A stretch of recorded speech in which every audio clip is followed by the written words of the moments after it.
मित्रमैत्रिणींनो, happiness corner मध्ये तुमचं मनापासून स्वागत आहे. आज आपण बनवणार आहोत गव्हाच्या पिठाचे मऊ, चविष्ट आणि झटपट तयार होणारे घावन. ही रेसिपी अगदी कमी साहित्यामध्ये तयार होते आणि नाश्ता, डबा किंवा संध्याकाळच्या हलक्या खाण्यासाठी एक उत्तम पर्याय आहे. तर चला तर मग सुरुवात करूया आपल्या झटपट रेसिपीला.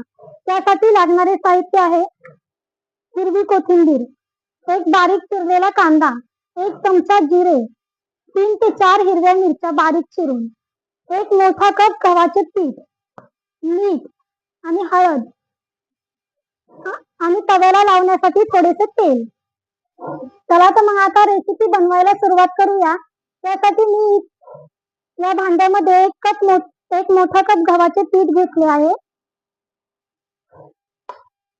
आता त्यामध्ये मी एक बारीक चिरलेला कांदा घालते आहे.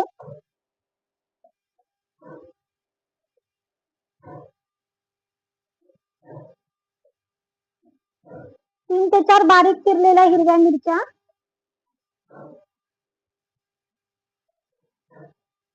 एक चमचा जिरे,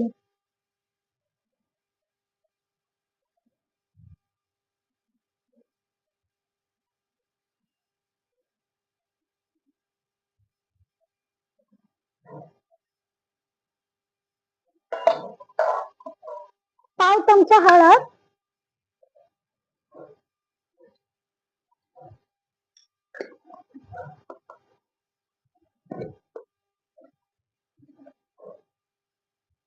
अर्धा चमचा मीठ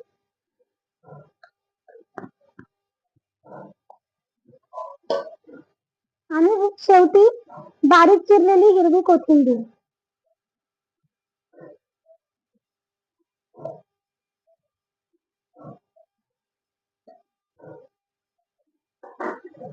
आता लागेल तसे पाणी घालून हे मिश्रण आपण घट्टसर कालवून घेऊया.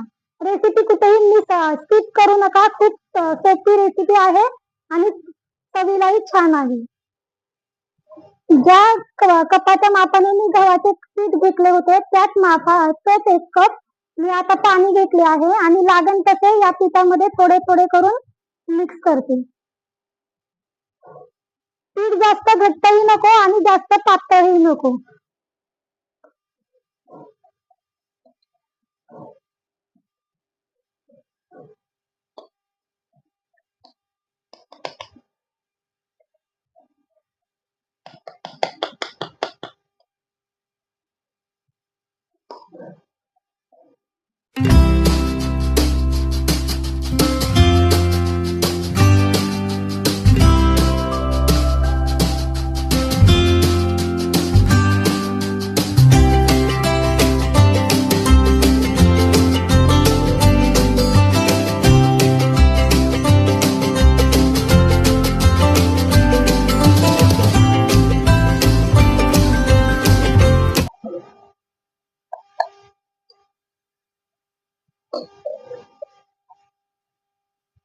तर तुम्ही पाहू शकता 1.5 कप इतके पाणी लागले आहे हे पिठाचे मिश्रण तयार करायला.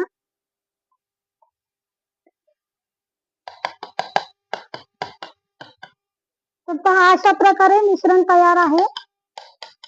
जास्त पातळही नाही, जास्त घट्टही नाही. तर आता हे मिश्रण आपण 15 मिनिटे झाकून ठेवूया. चला तर मग आता 15 मिनिटे झाले आहे. हे पहा, आपले पीठ हे चांगले मुरले गेले आहे. आता तव्यावर थोडेसे तेल सोडू आणि एक एक करून घावणे बनवून घेऊ.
अशा प्रकारे आपले गव्हाच्या पिठाचे मऊ खुसखुशीत असे घावन तयार झाले आहे. तर हे घावन तुम्ही दही, शेंगदाण्याची चटणी, लोणचे कशासोबत पण खाऊ शकता. आणि रेसिपी कशी वाटली हे कमेंट बॉक्स मध्ये सांगायला विसरू नका. आणि रेसिपी आवडली असेल तर लाईक करा, शेअर करा आणि चॅनलला सबस्क्राईब करायला विसरू नका. धन्यवाद.